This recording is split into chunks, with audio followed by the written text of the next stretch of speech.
नमस्कार दोस्तों, स्वागत है आप सभी का यूपीएससी उत्कर्ष में। मेरा नाम है पूजा द्विवेदी।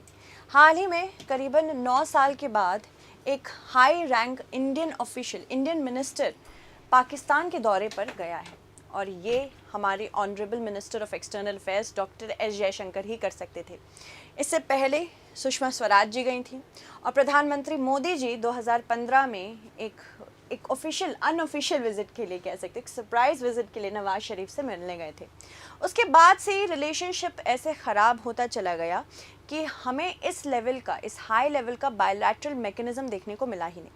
पर क्या ये मीटिंग इंडिया पाकिस्तान के पर्सपेक्टिव से हमको देखनी चाहिए या फिर शंघाई कोऑपरेशन ऑर्गेनाइजेशन के पर्सपेक्टिव से देखनी चाहिए, देख लेते हैं। हाल ही में विदेश मंत्री एस जयशंकर शंघाई सहयोग संगठन के सम्मेलन में भाग लेने के लिए इस्लामाबाद पहुंचे हैं और जिस प्रकार से पहुंचे हैं वो तो हम बोलते ही हैं कि डॉक्टर एस जयशंकर का स्वैग ही बहुत अलग है। He is a very diplomatic person, he is a very, बहुत ज़्यादा उन्मुख है, बहुत ज़्यादा मतलब he is just the best minister that we can get right now when it comes to external affairs.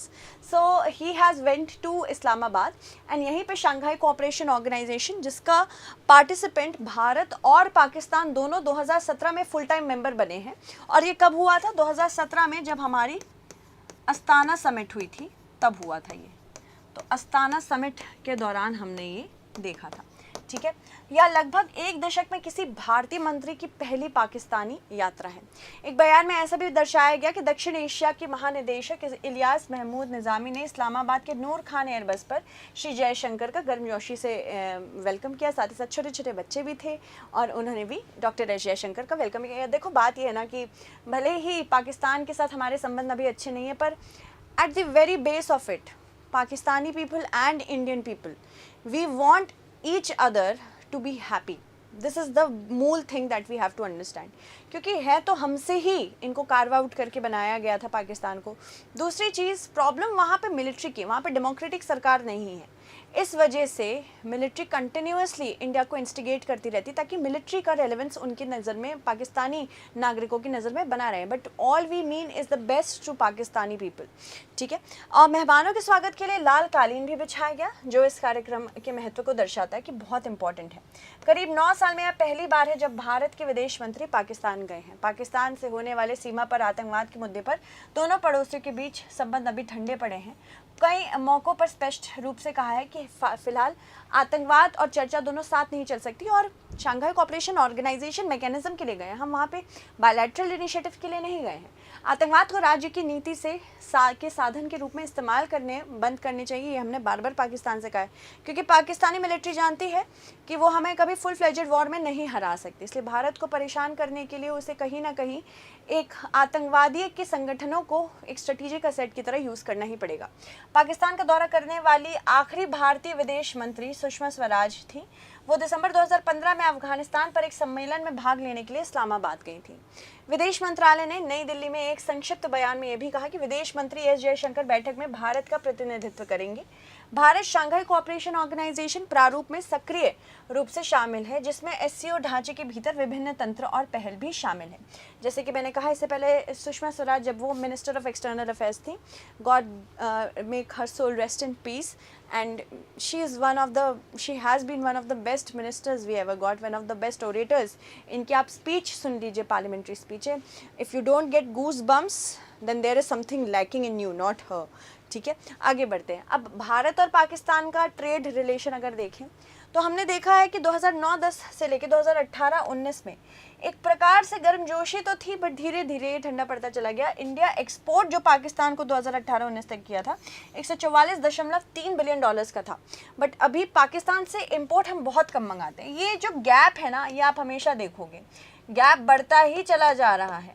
बस कुछ ही सालों में हमने देखा है कि 30.4% छुआ था। ये 2014-15 था, जब भारतीय प्रधानमंत्री ये वाकई चाह रहे थे कि पाकिस्तान के साथ हमारे रिलेशनशिप बेहतर हो और उधर से भी यही हमारे लिए आ रहा था। बट देन मिलिट्री ने इंटरवीन किया and as you can see ये मुद्दा कभी सॉल्व नहीं हुआ। हाल में एक कार्यक्रम में अपने संबोधन में डॉक्टर जयशंकर ने कहा, किसी भी पड़ोसी की तरह भारत निश्चित रूप से पाकिस्तान के साथ अच्छे संबंध रखना चाहता है, बिल्कुल, लेकिन सीमा पार आतंकवाद को नज़रअंदाज नहीं कर पाता। वरिष्ठ मंत्री को पाकिस्तान भेजने के लिए निर्णय को, जो इस बार शंघाई सहयोग संगठन शिखर सम्मेलन का मेज़बान देश है, पाकिस्तान इस साल मेज़बान देश है, एससीओ के प्रति भारत की प्रतिबद्धता के प्रदर्शन के रूप में देखा जा रहा है। विदेश मंत्री ने पहले स्पष्ट रूप से कहा था कि उनकी इस्लामाबाद यात्रा भारत पाकिस्तान संबंधों पर चर्चा के लिए नहीं है, बल्कि यह बहुपक्षीय कार्यक्रम एससीओ शिखर सम्मेलन 2024 के बारे में है। अपनी यात्रा के बारे में आगे बोलते हुए श्री जयशंकर ने इस बात पर जोर दिया था कि यह केवल एससीओ का एक अच्छा सदस्य बनने के लिए पाकिस्तान यात्रा कर रहा है। अब जैसे कि आप देख सकते हैं, पाकिस्तान और भारत में ये हमारा एरिया है। भले ये इंटरनेशनल नैरेटिव से पाकिस्तान का एरिया दिखाया जाता है, but Jammu Kashmir and Ladakh are integral parts of India. As I said, Jammu Kashmir and Ladakh are integral parts of India. ये हमेशा से थे, हैं और रहेंगे, इसमें कोई दो राय नहीं है, बिल्कुल भी नहीं है। तो भारत और पाकिस्तान की बात करें, पाकिस्तान का जो कैपिटल है इस्लामाबाद, ये न्यू दिल्ली से काफ़ी दूर है और कराची इसका one of the most important ports है। मुंबई और कराची दोनों, मुंबई तो हमारा पोर्ट है, कराची उनका पोर्ट है, ठीक है। तो अगर बात करें, यहाँ पे पाकिस्तान के पास 796.095 लैंड एरिया है, तो भारत के पास 3 लाख से अधिक है। पाकिस्तान की पॉपुलेशन 197 मिलियन है, 2017 के लिए है ये, और 2017 में भारत की 1.3 मिलियन थी। और पावर्टी रेट की बात करें, भारत में 21.9% गरीबी मापी गई थी 2018 में, पाकिस्तान में 29.5% है। इन्फेंट मोर्टेलिटी रेट उनके पास 61.2 है, हमारे पास 32 है। लिटरेसी हमारे पास 2018 में 69.3 थी और 58% पाकिस्तान के पास थी। कराची से मुंबई के बीच में अगर सी रूट में हम देखें, वैसे तो 882 किलोमीटर है, बट बाय सी हम 477 जा सकते हैं। लाहौर से न्यू दिल्ली के बीच में 412 किलोमीटर है। फिर न्यू दिल्ली से इस्लामाबाद 676 किलोमीटर की दूरी पे पड़ता है। तो इस प्रकार से भारत और पाकिस्तान के संबंध हैं। इंडिया और पाकिस्तान के संबंध किस तरह शुरू हुए और आज किस दहलीज पर हैं? अगस्त 1947 में इंडिया और पाकिस्तान दोनों ने डोमिनियन स्टेटस हासिल करके ब्रिटिश पैरामाउंसी को अलग किया। डोमिनियन स्टेटस के बारे में मैं आपको बताती हूँ। इसमें डोमिनियन स्टेटस भारत को मिला। भारत तुरंत रिपब्लिक तो बना नहीं था। भारत रिपब्लिक कब बना है? 26 जनवरी 1950 में, ठीक है। 1947 में भारत और पाकिस्तान दोनों को ही आज़ाद कर दिया गया और डोमिनियन स्टेटस दिया गया। डोमिनियन स्टेटस का क्या मतलब है? यानी कि यहाँ पे एक प्रकार से क्राउन, यानी कि जो राजा थे, उनको अपना अलीजेंस दिखाते हुए, लॉयल्टी दिखाते हुए आप एक ऐसा क्षेत्र बनिए जो खुद की अपनी स्वशासन प्रणाली बना सकता है। यानी कि आपको पैरामाउंट से तो क्राउन की रखनी है, पर यहाँ पे जो आप अपने आप को स्वशासित करेंगे, आप खुद की प्रणाली से कर सकते हैं। तो इसी वजह से हमारे गवर्नर जनरल कौन बने थे सबसे पहले? लॉर्ड माउंटबेटन, ठीक है। इसी प्रकार से हमारा ये डोमिनियन स्टेटस कब तक चला? 26 जनवरी 1950 तक। फिर भारत क्या हो गया? भारत एक रिपब्लिक बन गया, ठीक है। इसके अलावा पाकिस्तान की बात करें, पाकिस्तान ने यह डोमिनियन स्टेटस 1956 तक रखा था और इसी वजह से पहले गवर्नर जनरल जो पाकिस्तान का था वो मोहम्मद अली जिन्ना था, ठीक है। तो इसको आपको याद रखना है। अलीजेंस मिलने से ये फ़ायदा हो रहा था कि भाई हमें, एक तो पहली बात, बहुत तुरंत हमें इंडिपेंडेंस मिली थी। 552 प्रिंसली स्टेट्स थे, जिसमें से 549 हमें ज्वाइन कर चुके थे। अब इसमें से बचे 3 स्टेट्स, जूनागढ़, हैदराबाद और कश्मीर। इनको भी हमने धीरे धीरे ऐड कर लिया। बट डोमिनियन स्टेटस होने का यहाँ पे ये मतलब था कि India as an independent country and also other princely states that were not a part of an independent India back then, उनका अलीजेंस क्राउन के पास था। तो जो भी ट्रीटीज़ उन्होंने प्रिंसली स्टेट्स ने क्राउन के साथ साइन की थी, वो तब भी कार्यरत थी, तो आप उसे हटा नहीं सकते थे। इस वजह से इंटीग्रेशन विद इंडिया बहुत आसान हो गया, ठीक है। इसके अलावा 1960 से 70 के बीच में भारत और पाकिस्तान के बीच में कश्मीर वॉर हुई। कश्मीर वॉर 47 में शुरू हुई थी। उसके बाद हमने इंस्ट्रूमेंट ऑफ एक्सेशन साइन करके कश्मीर को अपने हाथ में कर लिया था, पर कुछ हिस्सा पाकिस्तान पीओके के द्वारा ले गया था। दिसंबर 1971 में फिर से इंडो पाकिस्तान वॉर हुई और बांग्लादेश को हमने लिबरेट किया। मई 1974 में भारत ने पोखरण 1 स्माइलिंग बुद्धा के अंतर्गत हमने किया। उसके बाद हमने 1980 टू 1990 के बीच में कश्मीर इंसर्जेंसी बहुत देखी, जिसमें कश्मीरी पंडितों को रेफ्यूजी बना दिया पूरे देश में। इसके अलावा पोखरण 2 जब हुआ, तब भी पाकिस्तान ने चागाई न्यूक्लियर टेस्ट किए थे और भारत ने इस समय नो फर्स्ट यूज़ पॉलिसी अपनाई थी कि भाई हम पे अगर आप न्यूक्लियर वेपन नहीं डालेंगे तो हम भी नहीं डालेंगे। इसके अलावा मई 1999 में करगिल वॉर की शुरुआत हुई। दिसंबर 2001 में इंडियन पार्लियामेंट्री अटैक हुआ। फरवरी 2007 में समझौता एक्सप्रेस बॉम्बिंग शुरू हुई। 2010 से 2020 के बीच में नवंबर 2008 में, उससे पहले मुंबई अटैक्स हुए थे, पुलवामा अटैक हुआ, उरी अटैक हुआ और अभी हाल ही में कश्मीर में फिर से इंसर्जेंसी शुरू हो गई।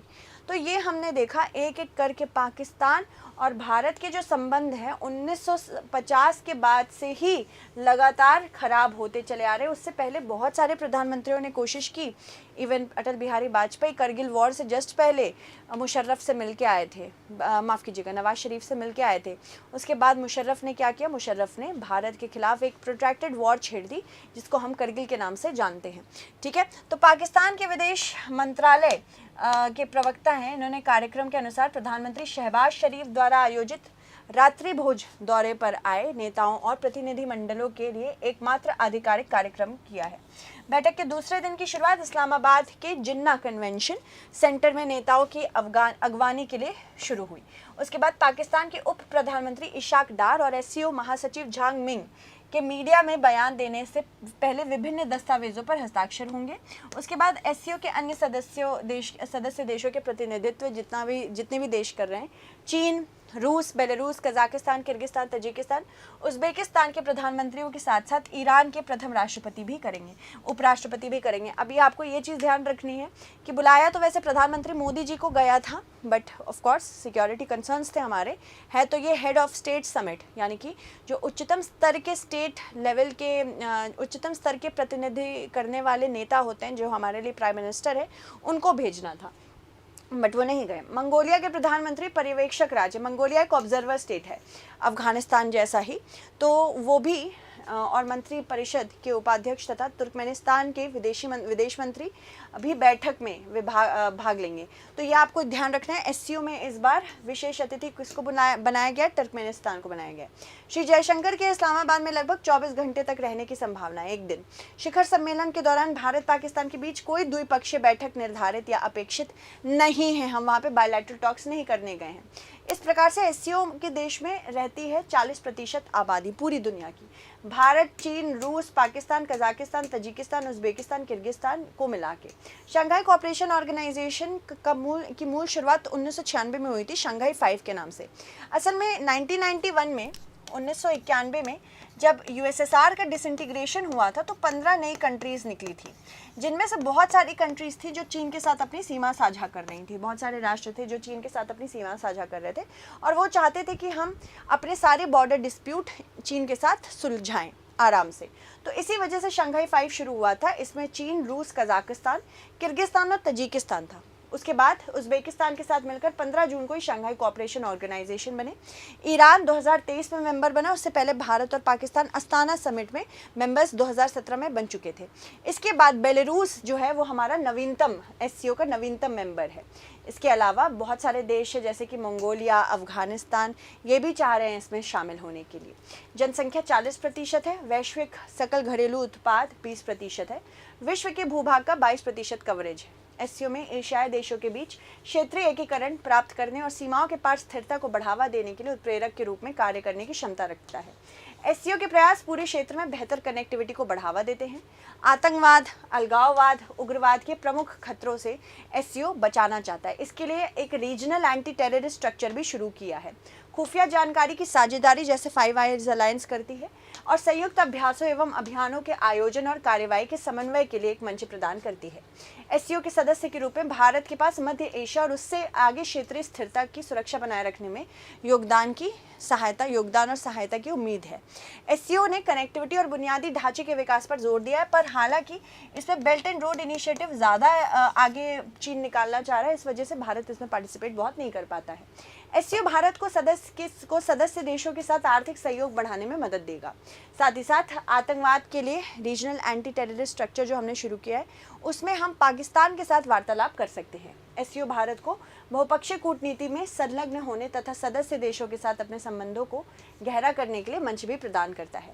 भारत चीन कोर्स कमांडर स्तर के 18वें दौर की बैठक के बाद भी दोनों देशों के बीच में तनाव बना हुआ है। इस वजह से शंघाई कोऑपरेशन ऑर्गेनाइजेशन में ये तनाव दिखता है, तो ये सबसे बड़ा चैलेंज है। साथ ही साथ आतंकवाद पर भारत और पाकिस्तान का रुख अलग है।